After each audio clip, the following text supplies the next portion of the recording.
All right.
And good evening, everybody. This is Blipshift Broadcasting.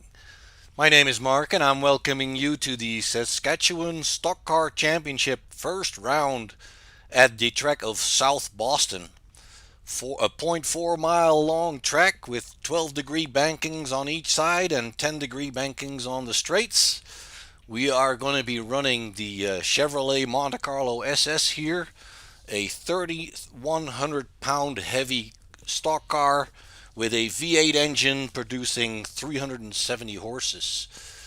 We've been looking a little bit at the practice by now, and obviously we've been seeing some of the drivers put in some good laps.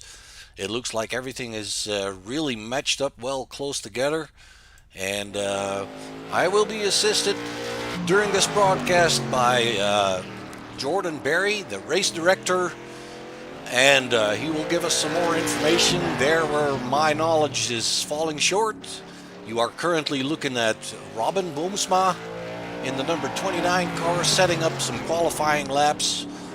They do individual qualifying, and they get 2 laps to get it right, 10 minutes in total. And it looks like... Yes. Go ahead, Sorry. Jordan. Yes. Yeah. Thank you for jumping on here, and we're looking forward to our first virtual iRacing league race here. And basically, how this got started is obviously with COVID, a lot of our drivers, our local track here in Saskatoon, are unable to get on the track, so we decided to do a little virtual option for them, and so it'll be on the iRacing server, and it should be a good time. It's awesome, man. It's a great idea to get these guys back out on doing what they love to do. Short track racing in stock cars, it's always very competitive. And I think it's a great thing you guys put this together, and we are looking forward to some really exciting racing. Can you tell us a little bit more about your local club and your local racetrack? Yeah, I have to admit I'm a total fan and not overly involved in the track itself, but we are a NASCAR sanctioned track, so the Canadian Pinty Series comes to our track every year, which is the Canadian NASCAR series, and we run bandoleros, legend cars, street stocks, hobby stocks. I believe they run some sort of thunder stock there, super late models. Pro trucks is one of our more popular divisions, and most of this field, if not all of them, come from one of those divisions. So these guys have more real life experience than probably iRacing experience. Well, that'll be interesting to see them how how they feel that iRacing compares to the real thing. I mean, let's face it. For most people, it's the other way around. They have more experience in iRacing than in real life racing. So it'll be awesome to hear. When maybe we get a chance to hear somebody tell us how that compares. Yeah, exactly. I think I ran a few practice laps with the drivers on, I think it was Thursday, and at the end of the day, it was a real tight setup. So it'll be interesting trying to stay out of the wall coming out of 2 and 4, and we. As some of us know, iRacing has what's called a quick fix, and what that does is you can fix the car basically instantaneously when you get into the pits. We've elected not to do that this race to try and keep the racing as clean as possible. So if these guys bend up their cars, it can affect the motor, suspension, steering, any type of component on the car can be affected and essentially end their race. Yeah, that sounds like keeping it real. I'm always in favor of that. I mean, it's not a PlayStation game. It's supposed to be a simulation, and I've seen some guys scrape the walls there and throw some sparks when they're coming out of the turns. Is anything touching the wall going to affect these cars, or do you think it's going to be a little bit there's a gray area there? I think that they do a light touch of the wall. You'll see the sparks fly and maybe a scrape of the paint, but it won't affect much. There's not much of an aerodynamic situation here with these cars, but as soon as you start bending suspensions or hurting that engine, your acceleration off the corner is going to be hurt. Yeah, I'm imagining at the speeds that we're doing on these short tracks, even if you bend the sheet metal a little bit, it's not going to affect your top speed as far as the arrow is concerned, but maybe a little bit of differences in the corners. Yeah, exactly. I mean, you start bending a suspension or bending a steering, you're not going to get off the corner. You're going to be pushing more, and that essentially is just going to eat up a lot of speed here. And tires, iRacing does have a tire model that wears. So you'll see on the track. I don't know what kind of view you got showing the fans right now, but the track does rubber in. And you'll see the rubber as we go along get more black and more black, and those therefore the tires are wearing, so there will be tire wear off here, and if guys use up their right fronts, they'll be pushing later in the race. Yeah, yeah. And do you think they're going to be stopping for tires, or do you think they would want to make it last all 100 laps? I think that's really up to the drivers. I mean, I think guys can get, if they have a short run here, 20, 30 laps, go and take four, maybe right sides. Yeah, you're going to end up seeing maybe them be able to come through the field. We do have a mix of experienced iRacers and very unexperienced iRacers. So at the end of the day, heading to the back of the pack might not be the best option for you. I see. I see. We have about 3 minutes and 30 seconds to go before we go green. The drivers pretty much all have put in a time for qualifying. And your pole sitter is Ray Morneau. He posted a best time of 15.262. And when we go further down the line, you're going to see something very interesting that, in a lot of forms of racing, it's not this close. The slowest car on the track, the number two of Ronald Just in 17th position, is 1 second and 5 thousandths of a second slower than the leader. So this entire pack looks like it's extremely close. Yeah, I think that's the end of this short track oval race, and there's one thing we have to mention here is these cars are a fixed setup, so all the guys are coming in with the exact same setup the entire time, so they can't adjust anything, even in this car, you can't adjust the brake bias, so it really comes down to the driver here. Well, that makes it more exciting, I guess, for everybody. But it still shows you how close these drivers really are. I mean, if you look at the difference between the first and the second one, it's 41 thousandths of a second. So there's not much between these guys. So yeah, I'm looking forward to this. This is going to be a very close and very exciting race. Yeah, it should be good. I'm just going to jump down and chat with the drivers for a quick second before we Oh, go green. all right. Well, that gives me an opportunity to go through the starting order with you. The cars will be gridding up in a little less than 2 minutes. Like I said, on pole position, it'll be Ray Morneau, excuse my French, and it is actually a French name. And on the second spot, alongside Ray, will be Thomas McGregor. The third spot, second row inside, will be Kevin Dyke. Outside second row will be Kelly Admiral. And then the inside of row number 3 will be Brent Just. And on sixth position, on the outside of row 3, we will have Matthew Shirley. Then they are followed on the fourth row by Sam Howlett on the inside and Ernie Ludwig on the outside. And the fifth row inside, Carson Nagy and the number 46 on the 10th spot, Tom Queering. And then we have the 11th position, Robin Boomsma. Number 12, Tyler Emond. And then 13th is, not number 12, position 12, Tyler Emond. 13th position is Rob Naismith. 14th position, Jeremy Brooks. And then we have David Rockwood in 15th. Neil Schneider in 16th. And all by himself on the final row will be Ronald Just. But it sounds, like a terrible position to be in. It's going to be a close race, and I'm sure 100 laps will bring plenty of action. And we'll see if those guys will be able to work their way back up. Like I said, it's a 0.4 mile track, so it's the name short track is very appropriate around here. The banking in the corners is 12 degrees, the banking on the straights is 10 degrees, and the overall width of the entire track is 45 feet, which sounds fairly wide, and obviously the drivers are going to be in a groove. So side by side may not be possible everywhere alongside the track, but we'll see how this all pans out. So, Yeah, I'm sorry. Go ahead, Jordan. no, I'm back. Yeah, and I think you hit the nail on the head there. It's going to be interesting coming out of the corners. Is going to be interesting as the cars are going to push up. So guys are going to have to be real careful on squeezing guys into the fence. Yeah, so it's more like on the entry you can hit the inside line, but then on the exit you're going to have to be really careful not to push the other guys outside of you in the wall. Yeah, and this is an interesting track because you'll see guys running below that apron at times just because they have the ability to use that apron to help them turn, but it also can offset the car and end up getting you loose, so it'll be a fine balance there. Yeah, exactly. I've seen that in practice a couple times. You get your left wheels in below that yellow line at the entry of the turn. It seems to upset more at the entry than it does at the exit. Yeah, and I think you're right. I think that it's there must be a little bit of a different angle there that can affect the overall stability of the car coming through the center of the corner. Yeah, yeah.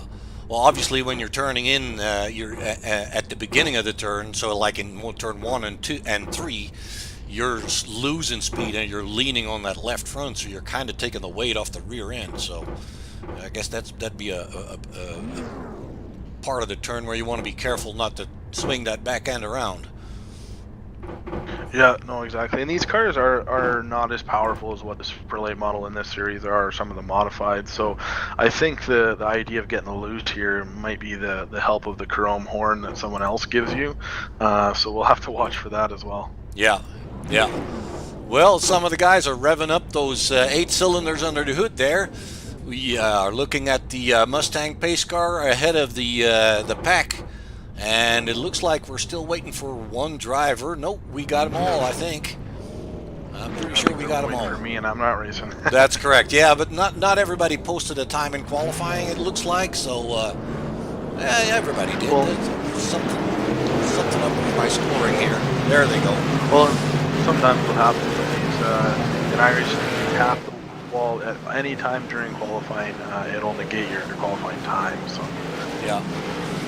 I think some of the drivers to watch here, Kevin Dick, I ran with him quite often. He was our super late model track champion. He was extremely good on iRacing and was I think he was number 1 on the board in practice. Well, we will definitely be watching out for him. I apologize for your screen saying 1 lap to green. They actually give him 2 laps to warm up around here. And the end of this lap, we'll probably see the pace car go down into the pits, and then it'll be up to the pole sitter to put that pedal to the metal, and then we'll be racing. Ray Morneau, pole position. Thomas McGregor right alongside him. Kevin Dick in third position, and Kelly Admiral in fourth position. Green. There we go. We are racing. Diving into turn one. Ray Morneau. Looks like the number 10 and the and McGregor are right there alongside each other. Kevin Dick is taking the second position from McGregor there. And then it's Admiral and Shirley in fourth and fifth.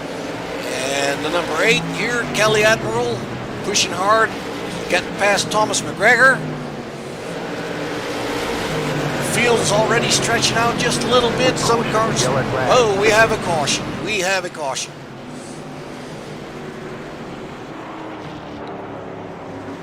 Let's see if we can find out what happened.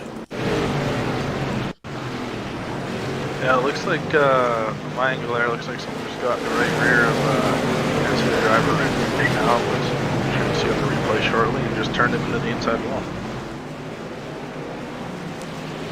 All right, can you repeat that name? Because I don't think I got that. I'm struggling to see it on my screen. I have it on the. I have to go back and look at the other screen.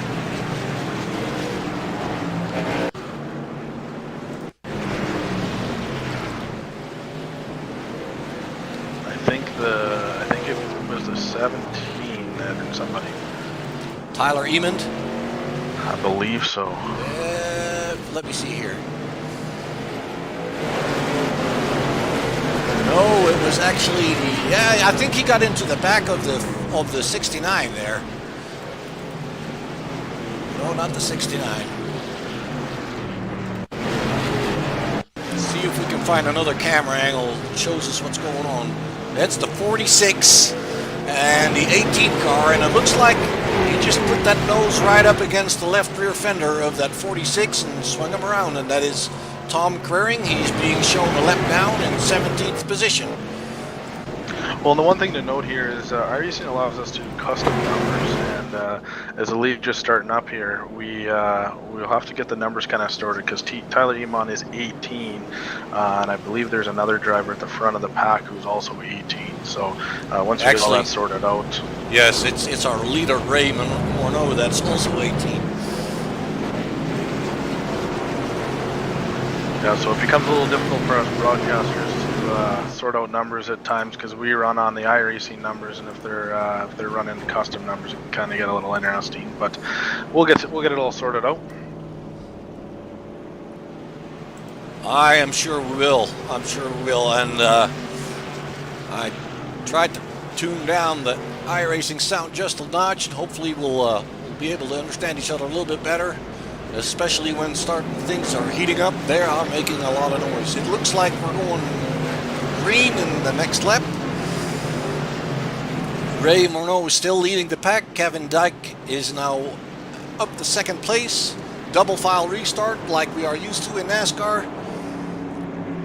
Kelly Admiral in third, Thomas McGregor in fourth. Let's go see what we can do. We are talking lap 9 when we get the green flag. There we go. We're racing. And it looks like Morneau is hanging on to that lead. Kevin Dick somewhat on the outside. Admiral trying on the inside there. Like we talked about, could be a little tricky being below that yellow line, but he seems to be all right. Still on the inside of Dick. And it's Thomas McGregor on the outside behind the number 10, trying to stay with him. Further back in the pack, it looks like there's some cars going side by side there as well. It looks like Kevin Dick has taken the second position again. McGregor in third. When I was practicing this week, there was a lot of work into the brake to keep that car turning into the corners coming off, especially. You'll start to see a lot of guys come up as they get out of 3 and 2. Okay.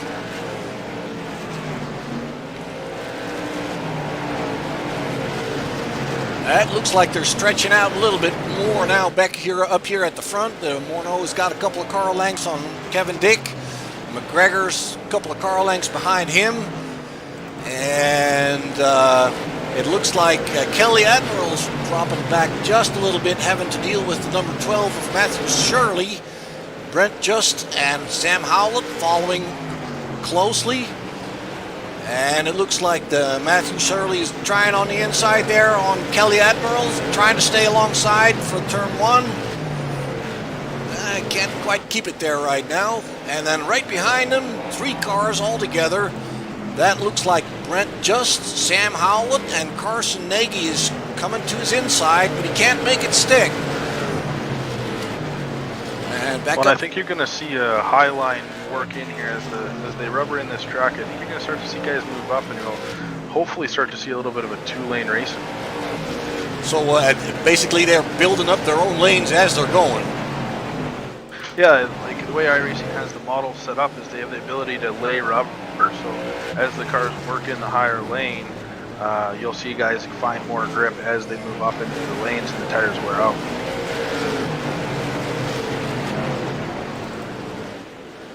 So that means the further we go into the race, we'll be looking at some more side-by-side racing. And but despite of that, you know, you're still going to have to be careful with that yellow line and not upsetting your car on the mid of the turn there.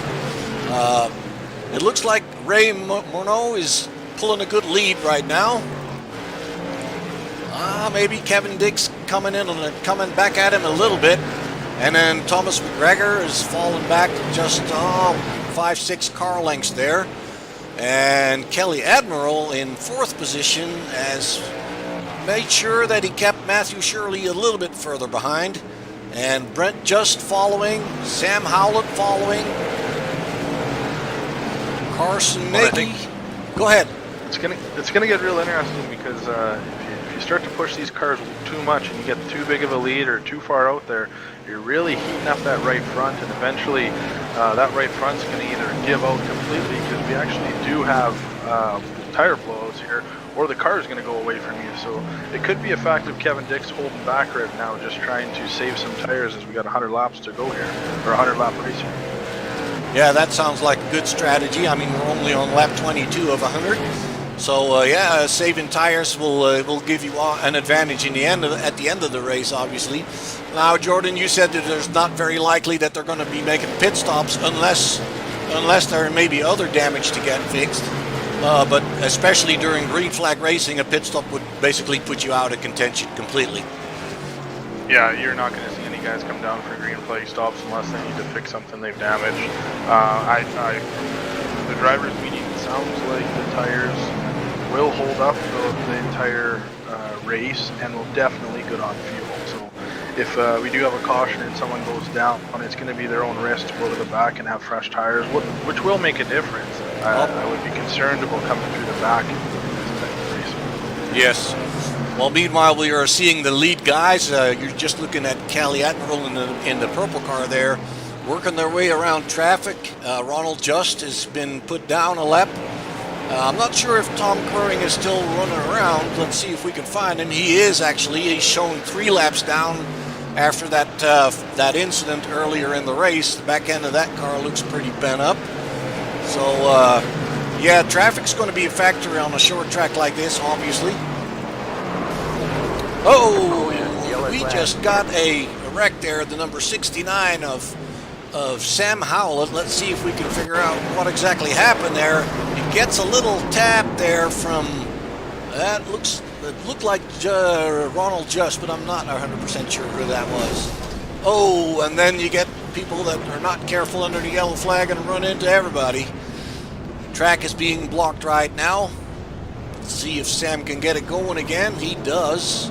We are under our second caution for the day, and it looks like Howlett will be heading for pit road to get some stuff repaired. There he is. And typically when you see the smoke coming out of those cars, as you may see on the broadcast, that means we got engine damage and you're not going to be at full power for probably the remainder of the race. Yeah, right behind the pace car there is the 29 car. He looks like he's blowing out some smoke, and that is Boomsma. Looks like that car's pretty bent up. He's taking it to pit road, see what they can do for him. A lot of guys decided to go to pit road. I guess that those are the guys that were in the traffic jam there in turn 1. I'm just going to go down and chat with the drivers for a second here, Mark. All right, thank you, Jordan. And while Jordan goes to talk to the drivers, we are looking at Ray Morneau, the leader of the race, during our second caution here. Some drivers on pit road getting their cars fixed up after that turn lap pile up there. It's obviously on a short track like this, stuff's going to happen.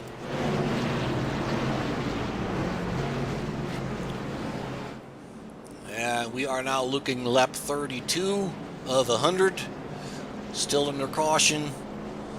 And let's take a look back here in the field. This is Tom Quering. And it looks like he's back in the pit. Ronald Just is still in the pit. He's been shown 5 laps down already. Goes pretty quickly, obviously, on a short track like this. The final car on the lead lap will be Ernie Ludwig in the number 26 car. And he is right behind Tyler Amond. And we're going racing here in a little bit. Line them up double file, guys. Next time around, pace car will be pulling in, and it'll be up to Ray Morneau to get the field going again. Thomas McGregor, they're right behind him. Kelly Admiral on the outside, and we are back racing again, going into turn 1. And it looks like the back of the pack is losing contact there a little bit, and Kevin close to sticking it there with Ray Morneau. Maybe he can make something work here in turn 1 and 2. Back marker already coming up in front of him, and that looks like that's David Rockwood. No, that's Tom Quering. Sorry. Well, one of the things to note is we do have an incident limit here, so these drivers get more than 16 incident points. They technically got to serve a black flag, so that's what's happened to David Rockwood. He's having to serve a black flag right now. All right, I understand. Yeah, that iRacing lets you put in a limit, give them a penalty as a final warning, and if they keep going bad at it, they can be going home. Well, and one of the things is that sometimes, unfortunately, it's not the driver at fault, or it's not the driver's fault. You still get the incident. Yes, that's one of the complaints that many people have on iRacing, that somebody else takes you out, you still get a couple of axes for that. Overall, it's a real good system. I mean, at the end of the day, if you can have racing like this virtually that is as close to real life as possible, I struggle to complain too much. I totally agree with you. I mean, part of racing is also trying to stay out of trouble. Especially in close racing like this. That's just part of the deal. You want to save your car. You want to reach the finish line with everything looking like brand new, because that's when it works the best.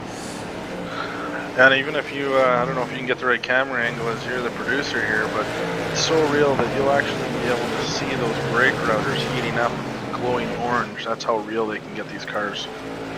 Yes, yeah, you can actually tell if you look inside the wheel. You can see them glowing up a little bit. On Kevin Dick's car there, he's still chasing leader Morneau. And we are in lap 42 as we speak. Let's see if we can find out where Thomas McGregor is. 3rd position. Seems to be gaining. Oh, that's the number 2 of Ronald Just getting another lap down. And it's Kelly Admiral in 4th position, chasing down McGregor. And he's got Matthew Shirley to worry about himself in the number 12 car. And then it's the number 53 of Jeremy Brooks. Brent Just in the number 7 car. And then it's Tyler Emond in the number 8 car. And those are the guys that are on the lead lap. Nope, there's one more. That's Ernie Ludwig. He's still on the lead lap. So it looks like the field is stretching out quite a bit more now. It looks like Kevin Dick is really the only one that can stick with the leader, Ray Morneau, here. McGregor's fallen back a little bit. Cali Admiral a little bit further than that, and then Matthew Shirley can stay with Kelly very good. Coming off turn. Go. I'm sorry. Go ahead. No, no, it's good. It's funny because if you go back to our Super Late Model Series, some of the guys running up front right now, the Shirleys, the Dicks, the Admirals, those are some of the front runners in our actual racing. So I think the translation actually, you can see it here. That's pretty cool to find out, isn't it? I mean, what works in real life evidently also seems to work here on the simulator. Yeah, I think for the most part you get. I mean, you hear that you don't get that feel of the car in your chest or in the seat. But you still get the feel in the steering wheel. A lot of these guys have different types of rigs that we'll talk about maybe in the next caution.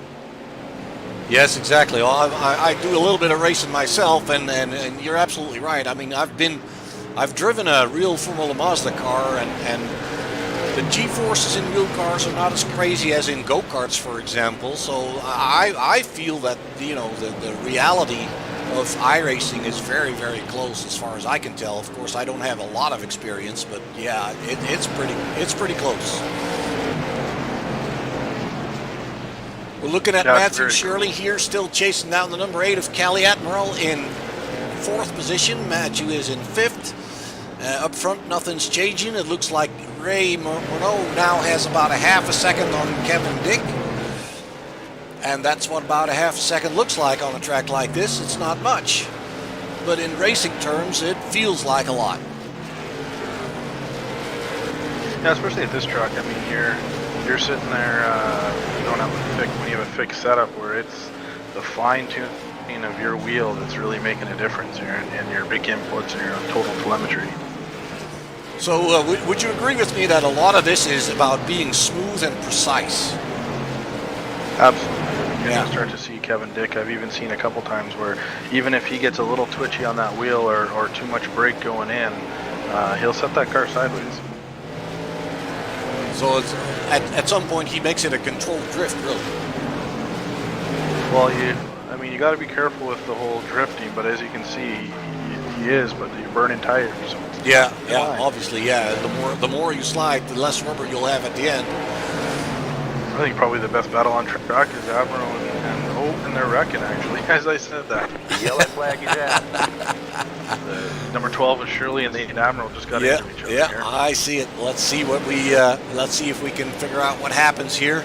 Number 12 goes to the inside, and it's still. It looks like the 8's coming down a little bit, and the nose of the 12 just takes him in the back end, and that was all she wrote. Looks like the damage is not that bad, though.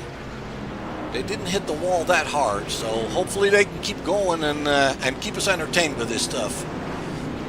Unfortunately, Matthew Shirley put himself on the tow truck, so I'm not sure what happened there. Maybe he took more damage than we thought.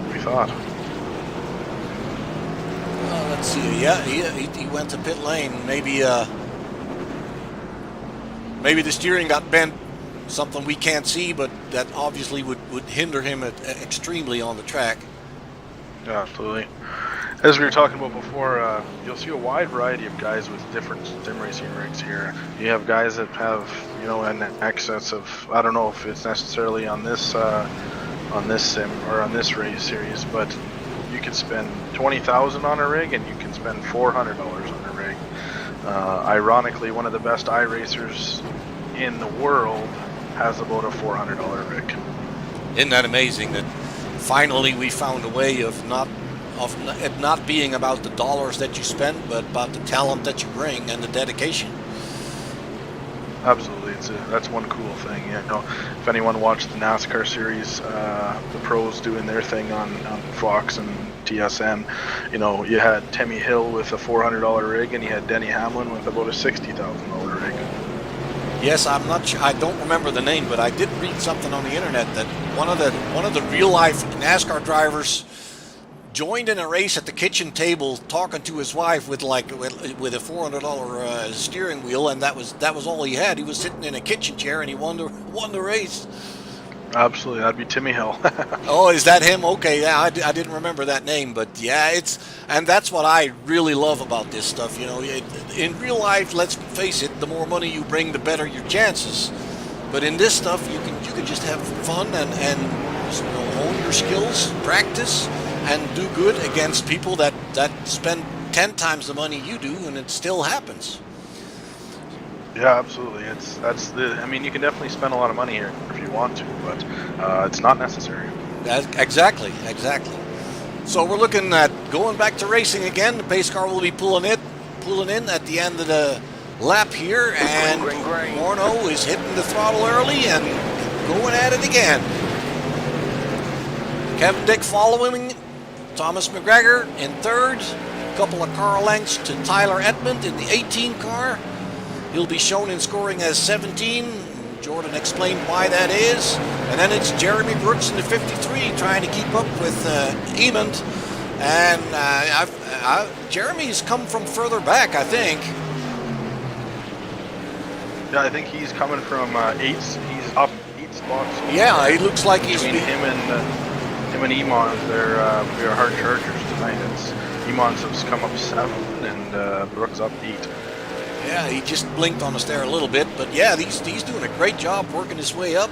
And same for let's see, we've got some more big movers. Naismith has moved up 4 spots.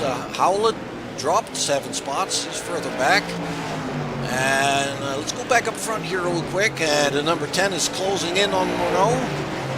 He's sticking that nose right underneath that bumper there, and it looks like he means business.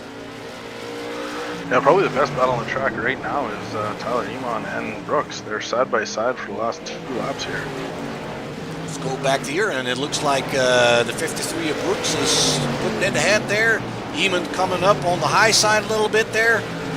It looks like that high side can give you a little bit more momentum coming off the turn. And now he sticks it down in front of him and forcing Brooks to either go outside or slow down. Ooh, and we have another crash there. And that looks like...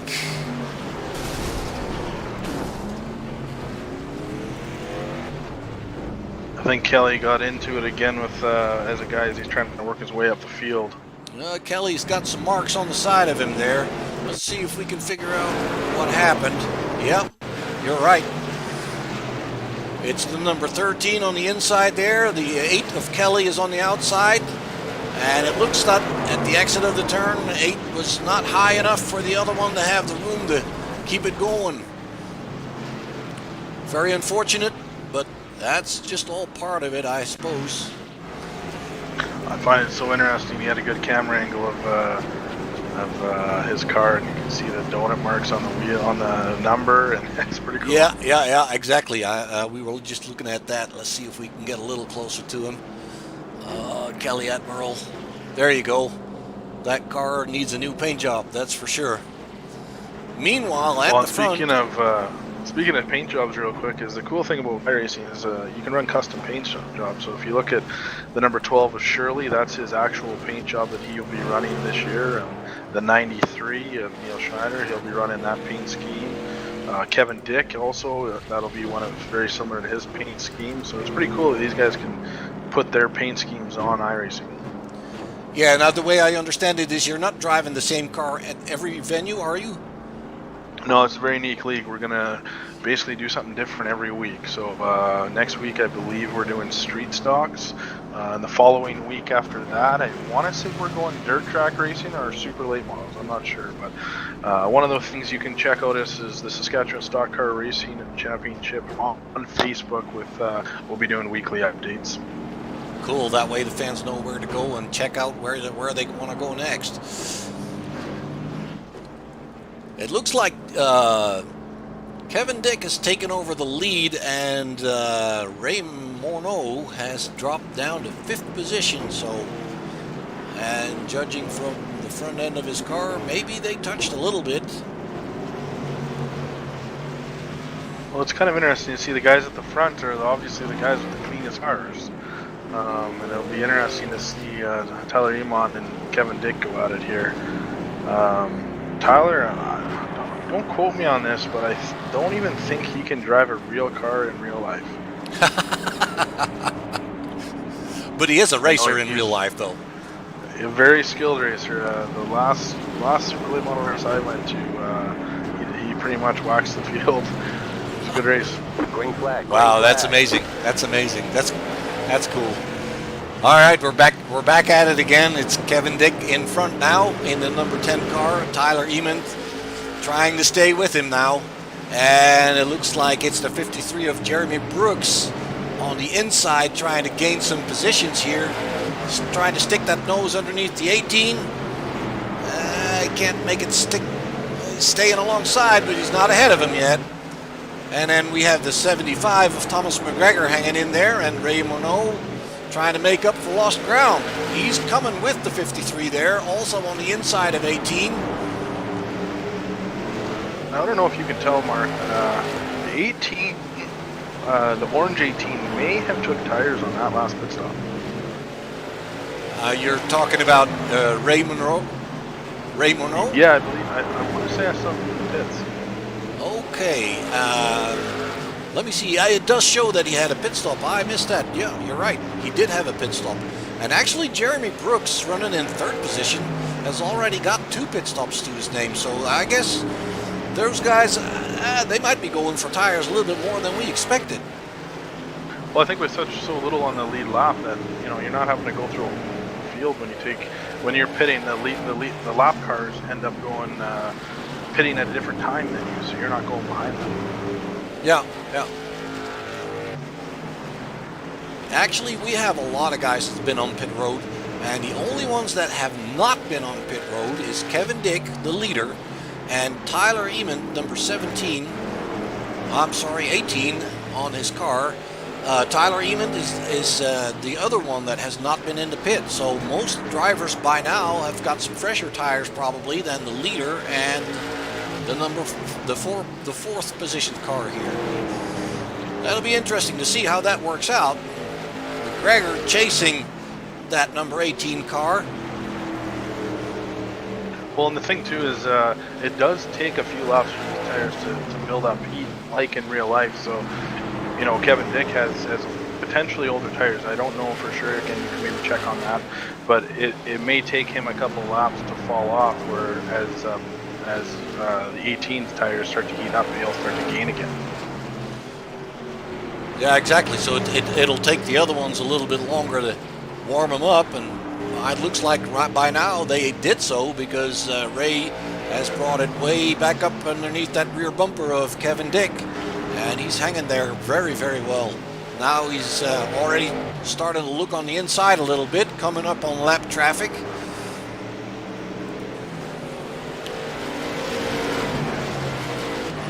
Lap car staying on the inside. It's pushing the number 10 a little bit to the outside there. He's taking the escape route. I think he hit the panic button there. Yeah, it kind of looks like it. It looked like it, didn't it?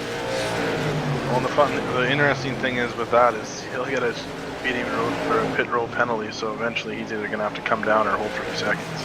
Yeah, that's going to cost him a lot of time. That's unfortunate for him. Well, I think that instant limit is kind of kicking some of our drivers here, and we may look at as admin we can make changes as we go along here. And we wanted to keep the instant limit lower to deter crashes, but we also want guys to be able to race the full race and not to get disqualified. I see. Yeah, I understand how that. I'm not sure if I can see those incidents. I don't think so. No. But yeah, I can see that the less incidents they're allowed to have, the better they're going to have to be trying to stay out of trouble. So it looks like Ray Monod is now getting ready to go in attack mode. He's pushing that nose right alongside Kevin Dick's car. Not quite getting there yet, but lap traffic might be a factor in that battle. See what the lap. A good pack of. It's a good battle up front there. We got a good pack of fast drivers, starting with Tyler Eamon and Shirley and Admiral right in the back there too. There you have it, Tyler Eamon. Yeah, that's a good pack of cars right there. Thomas McGregor is following Eamon, and then it's Ernie Ludwig, Kelly Admiral, and that other white car is the lap car, if I'm not mistaken. One heck of a battle in front here. That's a good train of cars there. And yeah, Ray Morneau is still making good work of that. He's not quite there yet, but it looks like he's getting ready to make a move. And it does make you wonder, you know, how he's on fresher tires. We're working lap 93 right now. How long are those tires of the leader going to last him? Well, I think you're going to start to see Kevin move up just a little bit on entry to try and block that high lane, but he'd be able to get a quicker or straighter drive on the corner as his tires wear out versus the 18 there. Yeah, you could already see that he was scraping the wall on the number 2 exit there this lap, and it looked like he was drifting up a little bit more on that last turn as well. Yeah, and this is the coolest thing about iRacing is, you know, you got two guys on two different strategies. The track's changing almost every lap, where Kevin can still work a line that works for his car that might be different than the 18's car, which essentially is going to end up turning into a great race at the end here. Yeah, absolutely. We also I think we're working on 5 laps left here. Yeah, we're working on 5 laps to go. We're talking lap 96 right now. He's sticking it underneath there now, and they touch. And he's still not quite getting alongside right now, but yeah, he's getting closer. He's getting racier by the minute because he knows there's only a few more laps to go, and that's laps of 15 seconds, so that's not a whole lot of time. Oh, and there's some very respectful racing here with these two guys, and you know the bumper may come into effect eventually. Yes, I will say that all throughout the race. I mean, we've seen a few incidents, but basically, you know, doing this for 100 laps, that's not easy, and they're doing a great job at it. We are going to see the white flag next time by the start-finish line. This is the final lap, lap number 100. Let's see if he can make it work. It's the 53 of Jeremy Brooks is actually kind of snuck up on him, trying to make this happen for him. But it's Kevin Dick that takes the win in front of Ray Morneau, Jeremy Brooks, and that's your top 3 finishers. And then in 4th place, while the fireworks are going off around here, in 4th place it's Thomas McGregor, 5th is Tyler Eamon, Ernie Ludwig brings it home in 6th, and Kelly Admiral brings it home in 7th. Then it's Rob Naismith, Matthew Shirley in 9th, Brent just in 10th. He's 5 laps down. Tom Quering brings it home in 11th. And then Robin Boomsma is classified as 12th. Ronald just as 13th, but those guys did not finish the race, as did not Neil Schneider, Carson Nagy, David Rockwood, and Sam Howlett.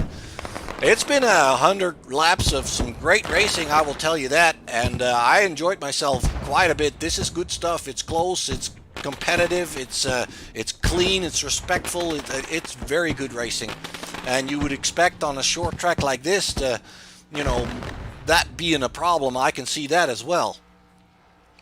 So yeah, this has been an awesome gathering. First race of your Saskatchewan Stock Car Championship is in the books, and I'm looking forward to the next one already, guys.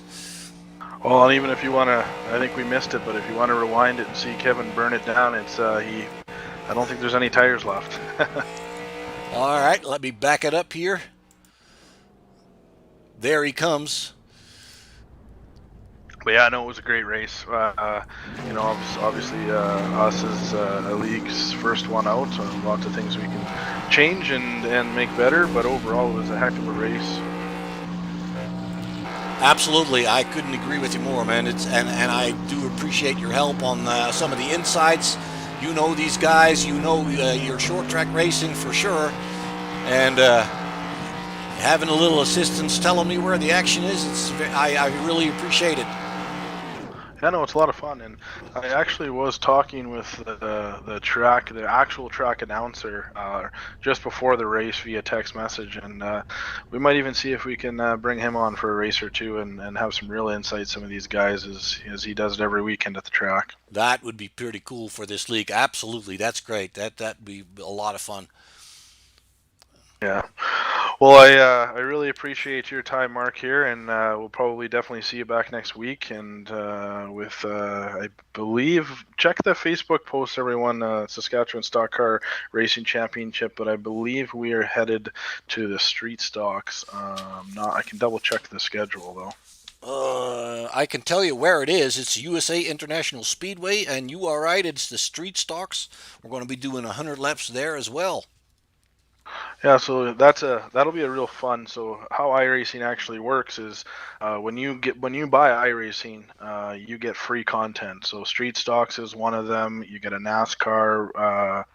I believe it's a truck, and then you get three tracks. One of those tracks is USA International and the street stock, and that's one of the very first races that you have to do to get out of your rookie class. So we should have lots of guys with lots of experience in that car. It's a little slower, it's extremely loose, and you can beat and bang with it a little bit more than you can with these guys.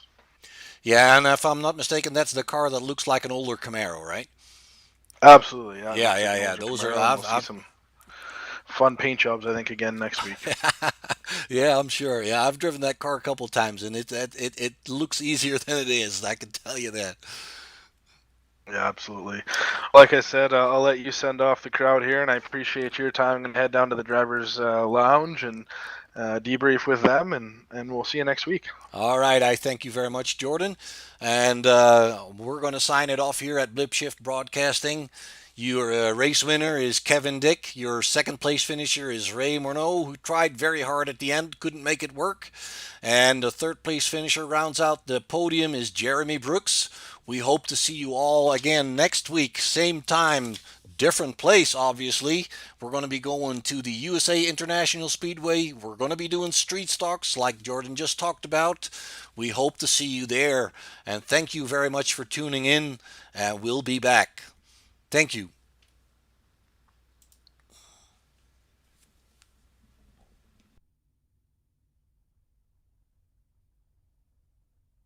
You signed off? Yeah, let me end the stream. Let me know.